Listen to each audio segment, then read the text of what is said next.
Y News. Malacañang admits being perturbed by the expulsion of Philippine Ambassador Renato Villa by the Kuwaiti government. Cleanup operations in Boracay Island starts today. And the Philippine National Police recommends to place Masbate province under COMELEC control. Y News begins now. From the UNTV News and Rescue Command Center in Quezon City, this is Y News. Good evening. Malacañang is disturbed by the expulsion of Philippine Ambassador to Kuwait Renato Villa. Rosalie Cos will tell us why. Malacañang remains hopeful that the diplomatic row between the Philippines and Kuwait will not worsen. The statement was made after Kuwait news agency reported that the Philippine ambassador to Kuwait, Renato Villa, has been declared persona non grata by the Kuwaiti government and directed to return to Manila within a week. This happened after the controversial rescue mission of distressed overseas Filipino workers in Kuwait by Philippine embassy personnel last week. But after President Rodrigo Duterte's meeting with Kuwaiti ambassador to the Philippines, Saleh Ahmad Al-Tuaik, the administration was confident that everything was settled between the two countries. However, presidential spokesman Harry Roque has admitted that the government is disturbed by the recent decision of Kuwait. We would like to reiterate the statement of the Secretary of Foreign Affairs. The palace is equally disturbed by the recent developments involving the recall of our ambassador to Kuwait, Ambassador Villa.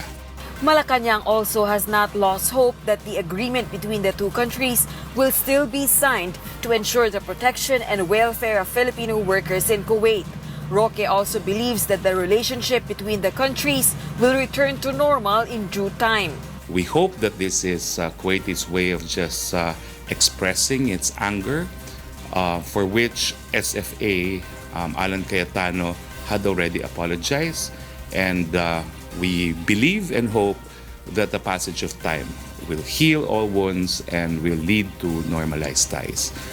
Now that the top diplomat of the Philippines in Kuwait has been directed to return to the country, Roque assured that the international humanitarian law will protect the OFWs in Kuwait. According to DFA records, there are around 250,000 OFWs in Kuwait, and most of them are domestic workers. Rosalie Cos, UNTV News and Rescue, Malacañang. The massive cleanup drive has kicked off today in Boracay Island.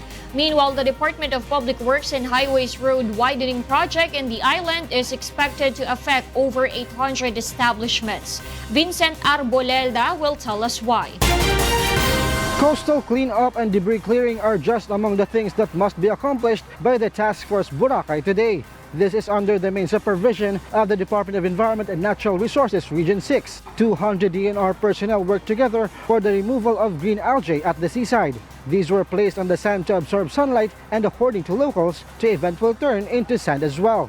The DNR has also conducted clearing operations in wetlands and issued eviction notices to illegal settlers in the area.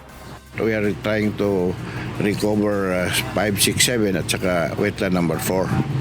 I-clean, mabalik yung mga tao ron, alisin yung mga tao. On the other hand, the Department of Public Works and Highways has carried out clearing operations in the drainage and streets of Boracay Island.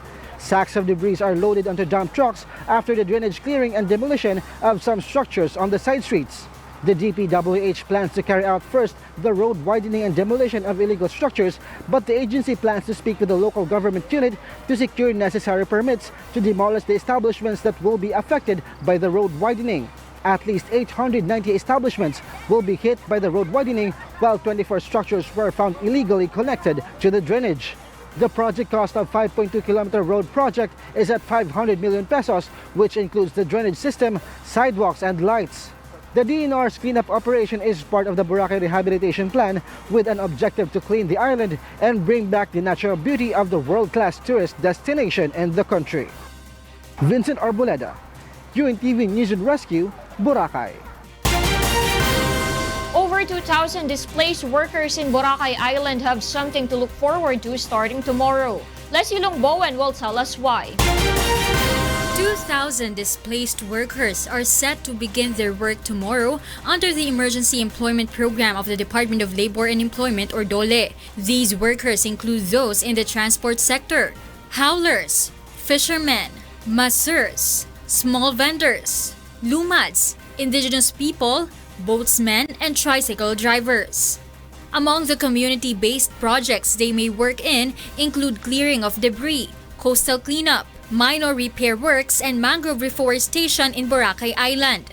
The project called Tulong Panghanap Buhay sa mga displaced workers or TUPAD is funded with 50 million pesos by DOLE, where the 325 pesos daily minimum wage by the said workers will come from. Meanwhile, the Boracay Emergency Employment Program Working Group composed of lead agencies, namely DOLE, DSWD, DOT, DOST, DTI, TESDA, and the DA is ready to provide assistance. DOLE says the Pag-ibig Fund has agreed to temporarily stop collecting for the outstanding loans of the affected workers since most Pag-ibig Fund members on the island will lose their jobs. The DSWD for its part has allotted 250 million pesos funds for 16,666 families under the livelihood assistance grants, while DOLE is preparing 448 million pesos. The DOST, 3.4 million pesos. TESDA, 115 million pesos for special training for employment program or Step 5. DAR, meanwhile, has allotted 39 million pesos. The Department of Tourism, meanwhile, will conduct trainings for tourism-related establishments. DOLE also continues to accept applications of workers who wish to be under the TUPAD program. Leslie Ramboan, UNTV News and Rescue, Philippines. The Philippine National Police maintains that sending many security officers to Boracay Island is not an overkill. Mirasol Abugadil will tell us why. The more than 600 personnel from the Philippine National Police, Philippine Navy, Philippine Coast Guard, and the Philippine Army are just enough to secure Boracay Island. PNP spokesman Police Chief Superintendent John Bulalakaw says the security forces just want to ensure a safe conduct of the rehabilitation of the island. Ayaw lang namin may mangyaring hindi maganda sa panahon na ipinagbabawal yung pagbisita doon sa Boracay Island.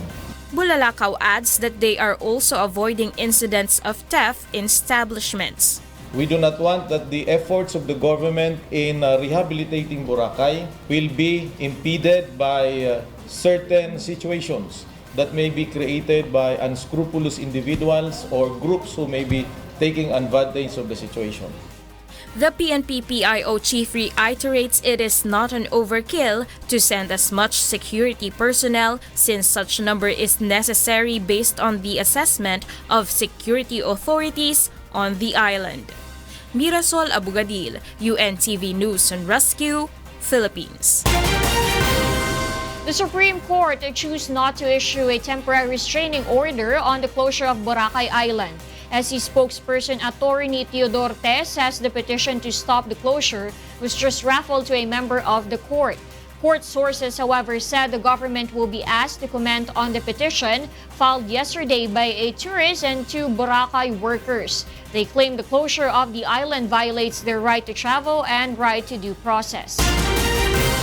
The Philippine National Police recommends Masbate in Bicol region to be under COMELEC control. Leia Ilagan will tell us why. There are intense rivalry among politics, presence of private armed groups, criminal gang activities, unlicensed firearms, and presence of threat groups such as the New People's Army or NPA in Masbate, Bicol. This prompted the Philippine National Police or PNP to recommend that Masbate be under the Commission on Elections or COMELEC control. According to PNP Public Information Office Chief, Police Chief Superintendent John Bulalakaw, once an area is under COMELEC control, COMELEC personnel and officials have the authority over the area and not the PNP nor the AFP. The Regional Director of Region 5 has already requested the COMELEC to put Masbate under COMELEC control. Bulalakaw adds that as the day of the elections draws near, they are intensifying PNP checkpoint operations, especially in areas included in the watch list. We have already increased the number of personnel deployed for checkpoints. Since April 14 of this year, the PNP has made over 500 arrests due to various violations, with more than 400 firearms and over 2,700 bladed weapons confiscated. There have been several election-related incidents recorded. Leia Ilagan, UNTV, News and Rescue, Krame. Consumers prefer the alternative rice that millers and traders have brought to the markets. Ray Pelayo will tell us why. Rice retailers in Metro Manila markets are cooperating in the Tulong sa Bayan Caravan project of the government together with rice millers and traders. In terms of quality, Crescencia in Kamuning Market compared it with the commercial rice that they were usually sell at 43 pesos per kilogram.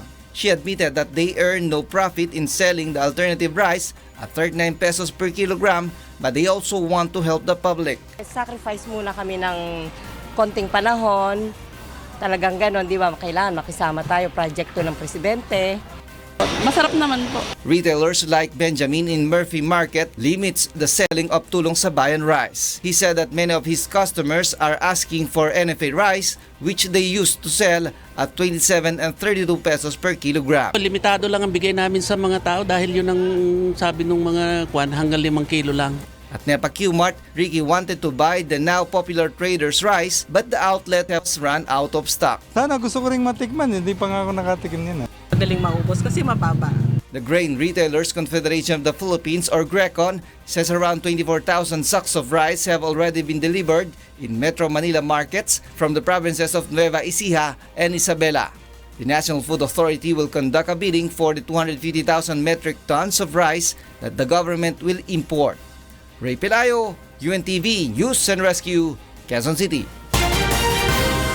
The Department of Agriculture Region 3 is set to distribute 17,000 bags of hybrid rice seeds to farmers in Nueva Ecija. This is to help them improve their harvest this coming wet season. Roby de Guzman will tell us why. Farmers in Nueva Ecija normally yield only 80 sacks of palay per hectare of farmland during wet season. This is so much lower than the 200 sacks they are able to harvest during dry season. For this reason, the Department of Agriculture is promoting the early planting program to help farmers increase their harvest by using newly developed hybrid rice seeds. Under the said program, 17,000 bags of hybrid rice seeds will be handed over to interested farmers. The said seeds are claimed to be rain-resistant, immune from diseases, and can easily be infested. This is also capable of producing up to 150 sacks of palay per hectare. The Office of the Provincial Agriculture will also persuade farmers to plant early to avoid the onslaught of typhoons that usually occur during the month of October. Kasi nga po, aanin po tayo nito sa buwan ng Agosto hanggang Setyembre. So nakalihis po tayo sa malalakas na bagyo at hindi pa po masyadong maulan yung mga buwan na yan. So nakasiguro po tayo na kung ang tatanim po natin ay hybrid, mas malaki po ang magiging ani natin. Mas malaki ang kita. The early planting program of the Department of Agriculture, with the help of the National Irrigation Authority and the Office of the Provincial Agriculture, will begin in May until June this year. Roby de Guzman, UNTV News and Rescue, Philippines. The Philippines dropped to the 133rd spot from the previous 127th in the Press Freedom Index this year. It is based on the results of the 2018 World Press Freedom Index of the journalism non-government organization Reporters Without Borders. The group says the Philippines is one of the most dangerous Asian countries for journalists. The NGO explains it is because of the killings of 4 members of the media who were shot to death last year.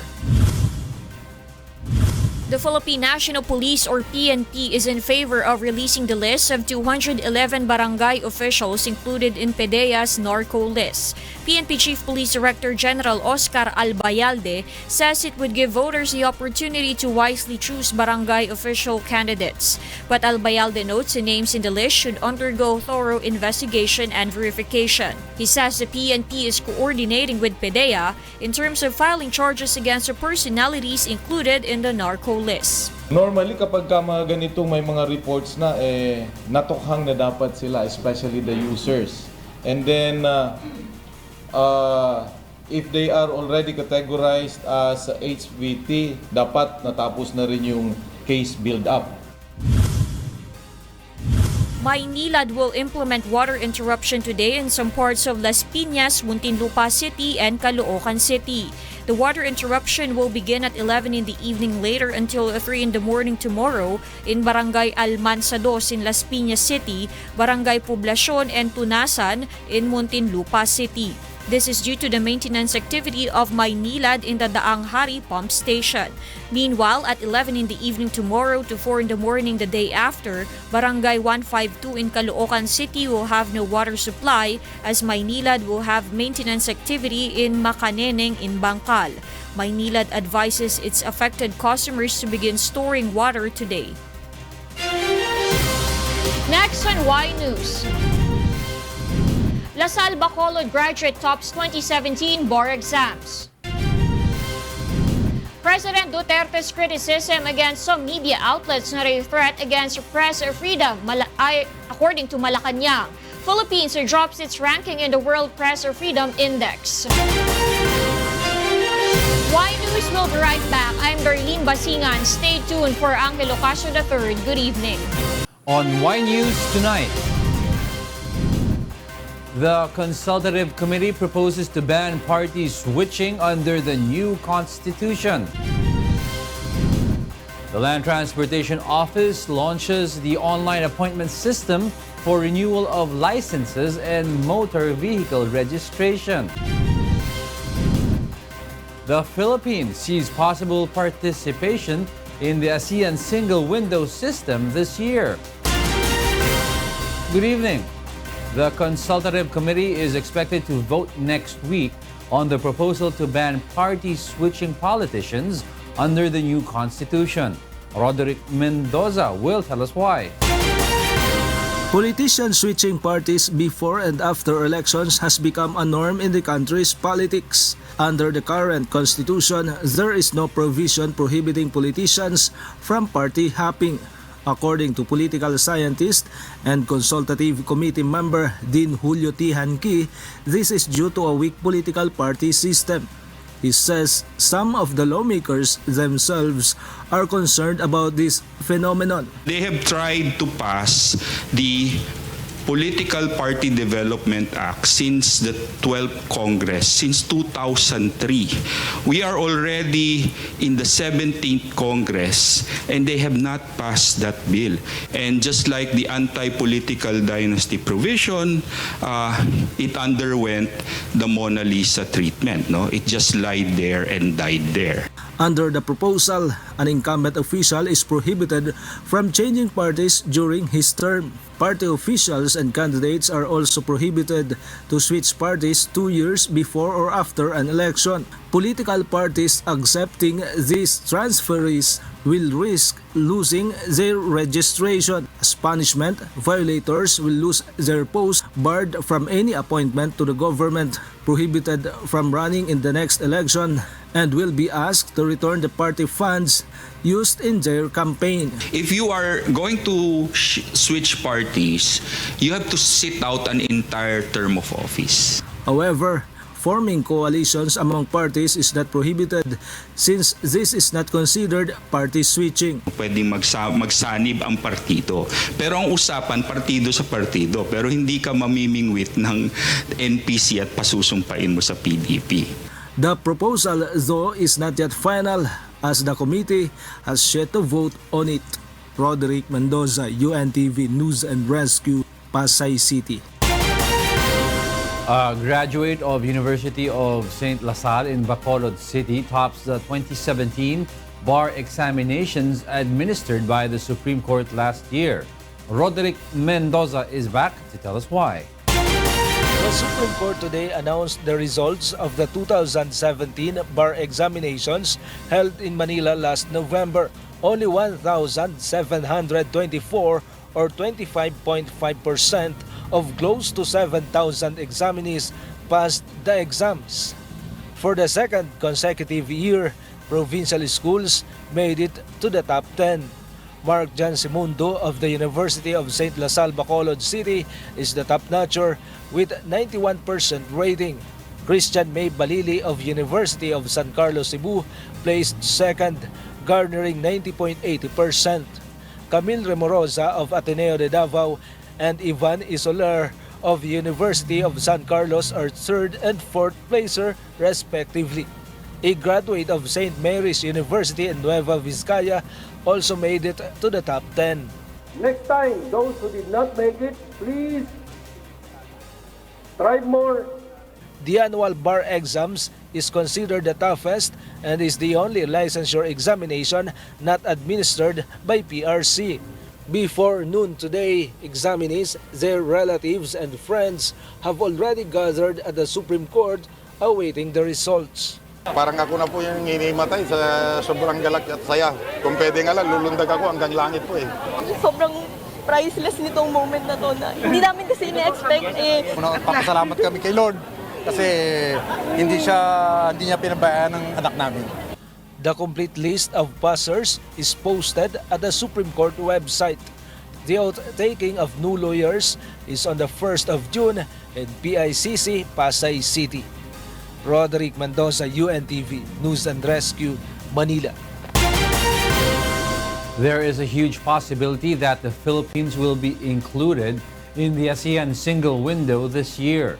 Myla Guevara is in Singapore to tell us why live. Yes, go ahead. Yes, Diego.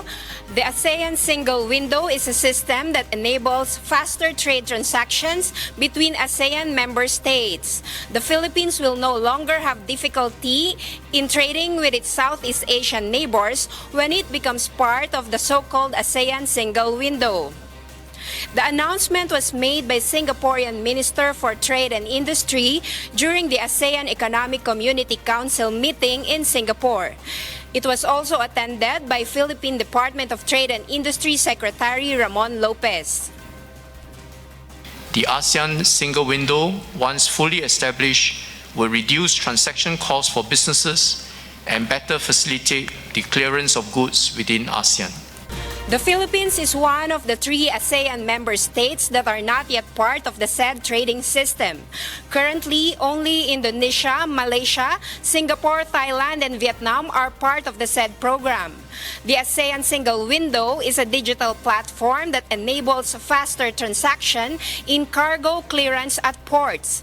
Under this, all trading transactions such as product exportation will no longer need physical documents and customs processing at ports. Transactions of all commercial data will be made online. The ASEAN single window system began in January of this year. It is still being pilot tested by the Philippines, which will end next month. In the said pilot testing, the Philippines and Indonesia were able to successfully transact. The Philippines also expect to have the same pilot test results with other countries. ASEAN countries will finalize the integration of the Philippines in the said system during the ongoing ASEAN summit here in Singapore. ASEAN will need to pay stronger attention to trade facilitation to ensure that businesses continue to benefit from improved market access. And those are the latest here in Singapore. Back to you, Diego. Thank you, Myla Guevara, reporting live from Singapore. Amid the tension between the Philippines and Kuwait, an OFW advocate insists that the Department of Foreign Affairs should focus first on securing the safety of Filipino workers in the Gulf state after the Philippines envoy to Kuwait was expelled. May Bermudez will tell us why. An OFW advocate believes the Philippine government should focus first on ensuring the safety of Filipino workers in Kuwait and the safe return to the Philippines of recalled Ambassador Renato Villa instead of the signing of a bilateral agreement between the two countries. Susan Oples says the government should focus on bringing the situation back to normal before pushing for the signing of a memorandum of understanding. Aside from ensuring the safe return of Ambassador Renato Villa, she says it's also imperative to provide legal representation to the 4 arrested Philippine embassy personnel in Kuwait.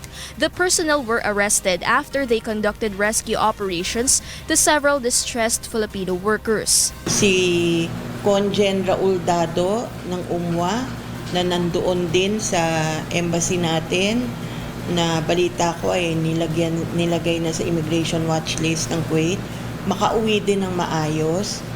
OPLE also notes it would be better to have silent diplomacy between the Philippines and the Gulf state.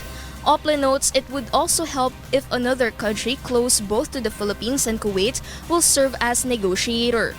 Ngayon kasi, ang taas ng emosyon lalo na sa Kuwait eh. So yung ambassador nila dito, mas lalo pa nating tratuhin na may paggalang, na may pasasalamat din sa serbisyo niya. Kung pwede, we have to make sure na safe siya at para ganun din ang gawin nila kay Ambassador Renato Villa.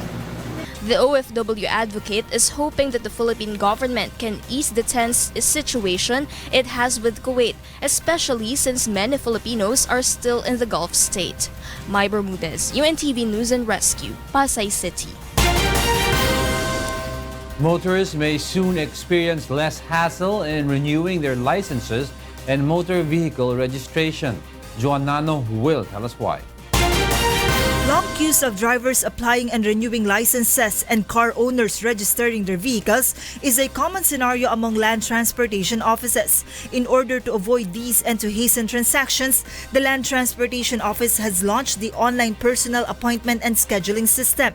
Through this, motorists renewing their licenses and vehicle registration will now be able to get their schedule of appointment online. The agency adds that this would shorten each transaction by 45 minutes. Dito, mag-login ka lang, i-set mo yung appointment mo, and then pagpunta mo dun sa LTO, dun sa area ng online, doon, asikasuhin ka na, ando doon na lahat. So, hindi ka na palipat-lipat ng window. For those who want to get an online schedule, just visit LTO's website at www.lto.gov.ph, click LTO Online Pass, and then fill out the necessary form. Hindi nyo na kailangan mag-antay the whole day. So pag schedule nyo po ito, maaasikaso po kayo agad ng LTO kasi nakapag-appointment po kayo. LTO explains that the new service will only be available for those who are applying for renewal and not for new applications. Currently, the online appointment and scheduling system is only available in selected LTO district offices, including Muntinlupa, Pasig, Novaliches, Marikina, and in their central office in Quezon City. The agency targets to make the whole system available in all LTO regional and district offices before the end of this year. Joanano, UNTV News and Rescue, Quezon City. One of the latest transport network companies, or TNCs, has released their fare rate. They also claim to have a stricter policy for drivers. Grace Casin will tell us why. The base fare of new transport network company Hype is 40 pesos with additional charges of 14 pesos per kilometer for their sedan cars. Their carpooling service has a base fare of 30 pesos with additional charges of 9.50 per kilometer. Their fare rate is somehow similar to Grab's. Wala kaming per minute at wala ring hidden charges. With Hype, students, senior citizens, and persons with disability automatically get discounts. Passengers can book a ride even without internet connection using SMS or text messaging. They also have SOS feature button, which drivers and passengers can use in times of emergency. One strike policy is strictly implemented among drivers. Hype can accommodate 65,000 TNVS drivers as approved by the LTFRB. Hype app can be downloaded starting May 19, but operations will officially start on May 26.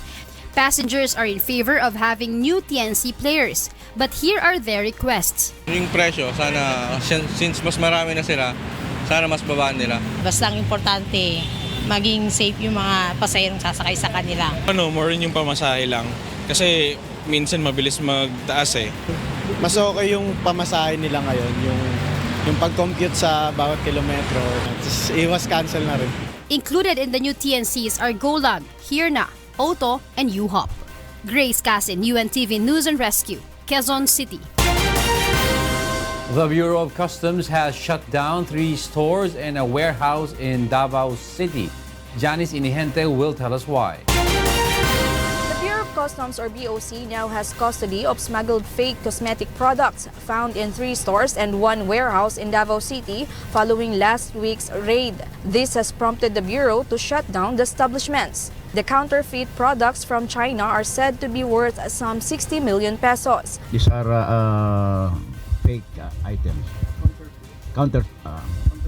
Counterfeit items and in violation of the IPR. You will see that karamihan pa nga rito are popular name products. These are the items that are commonly purchased by our buying publics. The BOC is also preparing charges against the owners of the stores and warehouse as the establishments have failed to present any proof of payment of duties and taxes. We issued 4 separate warrants of seizure and detention done by the District Collector Attorney Romalino Valdez.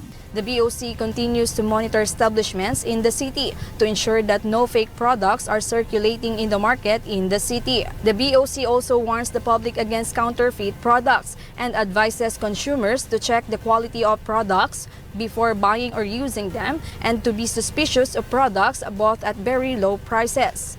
Janice Enhente, UNTV, News and Rescue, Davao City. Presidential spokesman Secretary Harry Roque does not believe that the criticisms of President Rodrigo Duterte against some media outlets is one of the reasons why the Philippines drops its ranking to 133rd from 127th in the World Press Freedom Index this year. This is the result of the 2018 World Press Freedom Index of Reporters Without Borders. Based on the report, the Philippines is one of the most dangerous places for journalists in Asia. But Roque insists it is the right of President Duterte to answer the wrong allegations hurled against him. So you don't think it's a danger to press freedom in the Philippines? Philippines? No, not at all. Who's been endangered in the Philippines? Alam nyo naman yan. Sino ba na-endanger dito with the tirades of the president? The Commission on Elections has clarified that premature campaigning is not considered as an election offense because the campaign period has yet to begin. And COMELEC has not released the list of official candidates for May 14 barangay and SK polls. Iko Miguel tells us why.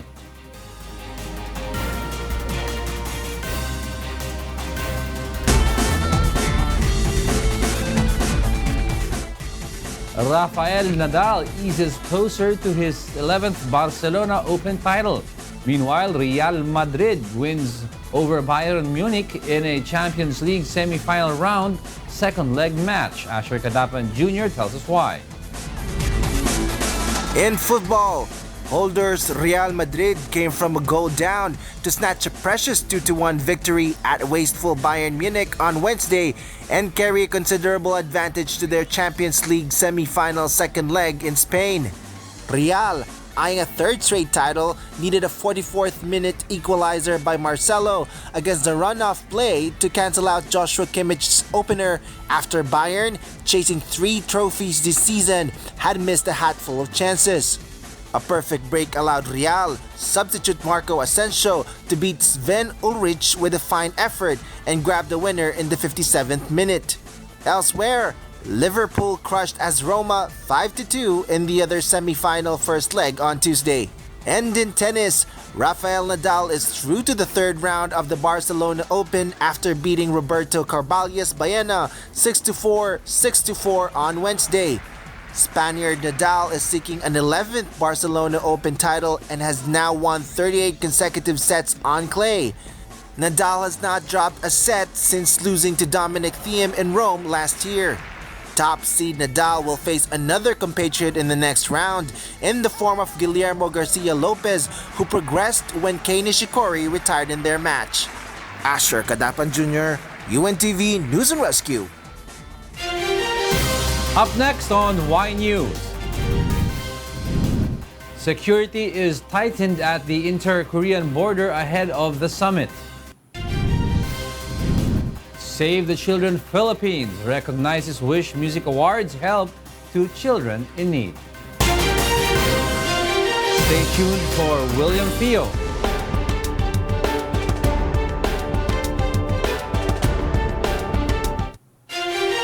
Good evening. President Rodrigo Duterte is off to Singapore with a private plane and brought with him a smaller delegation to attend the 32nd ASEAN Summit. The president had insisted to take a smaller plane this time to save on money. Bilateral meeting between President Duterte and Singaporean Prime Minister Lee Hsien Loong also is expected in the two-day summit. Among the topics that the president wants to discuss during the summit are the working opportunities of Southeast Asian nations to strengthen the immunity and rights of migrant workers. We shall promote the further implementation of the organizational of outcome documents, particularly the ASEAN Consensus on the protection and promotion of the rights of migrant workers. The president will also join other ASEAN leaders for the summit's opening ceremony at the Shangri-La Hotel. The Philippine government demands an explanation from the Kuwaiti government due to reported continuous harassment on overseas Filipino workers despite the agreement between the two countries. Mon Hokson is in Singapore to tell us why. Yes, Mon, good evening. Yes, Will. Department of Foreign Affairs Secretary Alan Peter Cayetano is disappointed that the Kuwaiti government did not comply with their agreement. He says the DFA is still hearing reports of abuse and harassment to overseas Filipino workers. In a press briefing here in Singapore, Secretary Cayetano said they want to clarify these reported cases of harassment with the Kuwaiti government. Based on the agreement, Kuwait had promised to protect OFWs who are experiencing abuses. Based on data, there are more than 200,000 OFWs in Kuwait, and the Philippine Embassy needs to rescue 200 distressed Filipino workers. The Kuwaiti government has declared Ambassador Renato Villa as persona non grata and instructed the envoy to leave the country in 1 week. This is in connection with the rescue operations conducted by the Philippine Embassy to distress domestic helpers. Kuwait also summoned all officials that are involved in the rescue operations for an investigation. With all these problems, the Philippines is determined to continue the rescue efforts to save distressed Filipino domestic helpers. The amnesty program and repatriation will also continue as ordered by President Duterte. Well, the Philippines is still waiting for the explanation of the Kuwaiti government, but Secretary Cayetano reiterated that the government will still push for a diplomatic approach. And that's the latest here in Singapore. Back to you, Will. Thank you very much, Mon Hokson, live from Singapore. Meanwhile, Malacañang remains hopeful that the diplomatic row between the Philippines and Kuwait will not worsen. The statement was made after Kuwait News Agency reported that Philippine Ambassador to Kuwait Renato Villa has been declared persona non grata by the Kuwaiti government and directed to return to Manila within a week. This happened after the controversial rescue mission of distressed overseas Filipino workers in Kuwait by Philippine Embassy personnel last week. But after President Rodrigo Duterte's meeting with Kuwaiti Ambassador to the Philippines Saleh Ahmad Al-Kuwait, the administration was confident that everything was settled between the two countries. However, presidential spokesman Harry Roque has admitted that the government is disturbed by the recent decision of Kuwait. We would like to reiterate the statement of the Secretary of Foreign Affairs that the palace is equally disturbed by the recent developments involving the recall of our ambassador to Kuwait, Ambassador Villa. In other news, the massive cleanup drive has kicked off today on Boracay Island. The Task Force Boracay, headed by the Department of Environment and Natural Resources Region 6, says the job consists of coastal cleanup and debris clearing, among others. 200 DENR personnel work together for the removal of green algae at the seaside. These were placed on the sand to absorb sunlight and, according to locals, to eventually turn into sand as well. The DENR has also conducted clearing operations in wetlands and issued eviction notices to illegal settlers in the area. We are trying to recover 5, 6, 7 at saka wetland number 4. I-clean, babalik yung mga tao ron, alisin yung mga tao. On the other hand, the Department of Public Works and Highways has carried out clearing operations in the drainage and streets of Boracay Island.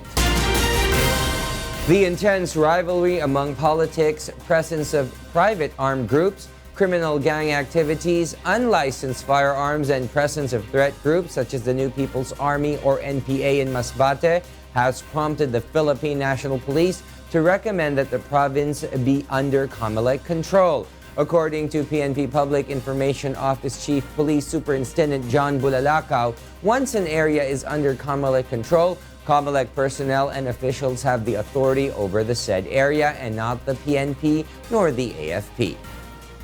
The Regional Director of Region 5 has already requested the COMELEC to put Masbate under COMELEC control. The consultative committee is expected to vote next week on the proposal to ban party-switching politicians under the new constitution. Under the said proposal, an incumbent official is prohibited from changing parties during his term. Party officials and candidates are also prohibited to switch parties 2 years before or after an election. Political parties accepting these transferees will risk losing their registration. As punishment, violators will lose their post, barred from any appointment to government, prohibited from running in the next election, and will be asked to return the party funds used in their campaign. If you are going to switch parties, you have to sit out an entire term of office. However, forming coalitions among parties is not prohibited since this is not considered party switching. The Land Transportation Office has launched the online personal appointment and scheduling system. Through this, motorists renewing their licenses and vehicle registrations will now be able to get their schedule of appointments online. The agency adds that this would also shorten each transaction by 45 minutes. Dito, mag-login ka lang, i-set mo yung appointment mo, and then pagpunta mo dun sa LTO, dun sa area ng online, doon, asikasuhin ko na, ando doon na lahat. So, hindi ka na palipat-lipat ng window. Online scheduling is available at the LTO's website at www.lto.gov.ph. The Philippines will no longer have difficulty in trading with its Southeast Asian neighbors when it becomes part of the so-called ASEAN single window. The announcement was made by Singaporean Minister for Trade and Industry during the ASEAN Economic Community Council meeting in Singapore. It was also attended by Philippine Department of Trade and Industry Secretary Ramon Lopez. The ASEAN single window, once fully established, will reduce transaction costs for businesses and better facilitate the clearance of goods within ASEAN. The Philippines is one of the 3 ASEAN member states that are not yet part of the said trading system, which Indonesia, Malaysia, Singapore, Thailand, and Vietnam have already participated in. And for the news abroad, here's Mary Jo Maleriado from Singapore. Good evening, Mary Jo. Good evening, William. Korean authorities have tightened security at the inter-border area starting today, as South Koreans send high hopes for the meeting. Eric Ferrer tells us why. Security is tight at the inter-Korea border area today, a day before leaders from North and South Korea will hold their first summit in more than a decade. North Korean leader Kim Jong-un and South Korean President Moon Jae-in will sit down at the border truce village of Panmunjom tomorrow to discuss a range of issues including North Korea's nuclear weapons program. Mr. Moon will greet Mr. Kim as the latter crosses a military demarcation line to enter the south at 9:30 a.m. in South Korea. 9 officials will accompany Mr. Kim, including military officers and his sister, and the North's nominal head of state. Official dialogue between Kim and Moon will begin at 10:30 a.m. at the Peace House in Panmunjom.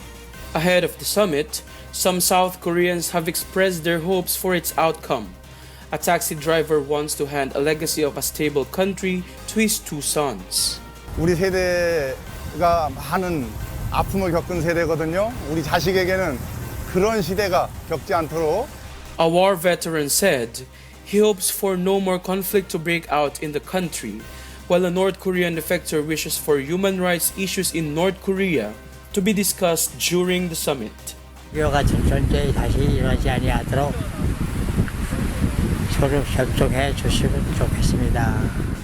inter-Korean talks in a planned meeting between Kim and US President Donald Trump in the coming weeks have raised hopes of an easing in tensions on the peninsula that reached a crescendo last year, amid a flurry of North Korean missile tests and its largest nuclear test. Eric Ferrer, UNTV News and Rescue, South Korea. International donors raised $4.4 billion in emergency aid for Syria and its neighbors during a conference in Brussels on Wednesday.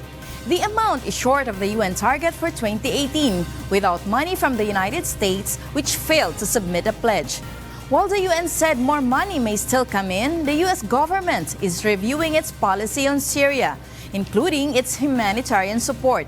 It can also be noted Mr. Trump has questioned the value of such aid as he pursues his America First agenda.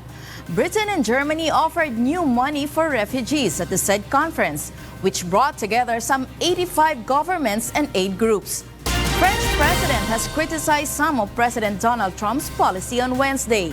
Sonny Cos tells us why. A day after flaunting his friendship with Donald Trump, French President Emmanuel Macron challenged many of the U.S. president's policies on Wednesday. During his visit to the U.S., Macron and Trump repeatedly shook and grabbed hands, exchanged kisses on the cheek, and slapped each other's back while praising their friendship. But on the last day of his visit, Macron repeatedly criticized the president's isolationist principles in a speech to a joint meeting of Congress, an honor given to a small number of visiting foreign leaders. The French leader even encouraged students at George Washington University to step up the fight against one of the issues previously hurled at Mr. Trump. Macron was in the US to try to persuade Trump to stay in the 2015 nuclear pact between Iran and 6 major powers. Capping his 3-day visit, the French president calls on the US to not leave the deal until the broader international accord is reached that addressed all remaining concerns about Iran. Trump has often vowed to pull Washington out of the agreement. He will decide by May 12 whether to restore U.S. economic sanctions on Tehran, which could be the first step to ending the deal. But a U.S. envoy clarifies on Wednesday that Washington is not seeking to reopen the nuclear deal but hopes to stay in it to fix its flaws with a supplementary agreement. Sonica's UNTV News and Rescue, New York, USA. Those are the news from other parts of the globe. Back to you, Will. Thank you very much, Mary Jo Maleriado, live from Singapore. Save the Children Philippines recognized Wish Music Awards help to children in need. Leslie Longboen tells us why. The youth is the hope of the nation, as they say. That's why Save the Children Philippines strives to create transformative work for millions of Filipino children through health and nutrition, education, emergency response, and others. In line with this, the organization expressed their gratitude to its partners who helped them reach more children in need. Yesterday, Wish 107.5, among others, received recognition from Save the Children for its contribution to the future of the Filipino youth. Save the Children was the chosen beneficiary of 4 Wish Music Awards winners last January, namely Extrapolation, KZ Tandingan, Michael Pangilinan, and Moira De La Torre. Kami ay nagagalak at at the same time humbled by this recognition.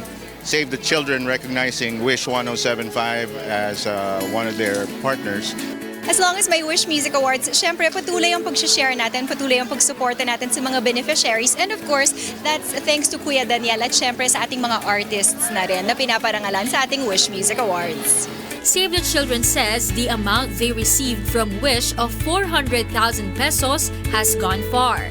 And it was a really good surprise to start the year. It helps at least 17 barangays in Caloocan alone. And those are several other barangays in Rizal, in Metro Manila. So it goes a long way. Wish Music Awards is now in its third year and has already given a total of 4.8 million pesos to winners and their chosen charities since it started. WMA is the only music awards in the country that gives artists a chance to help through choosing their beneficiaries.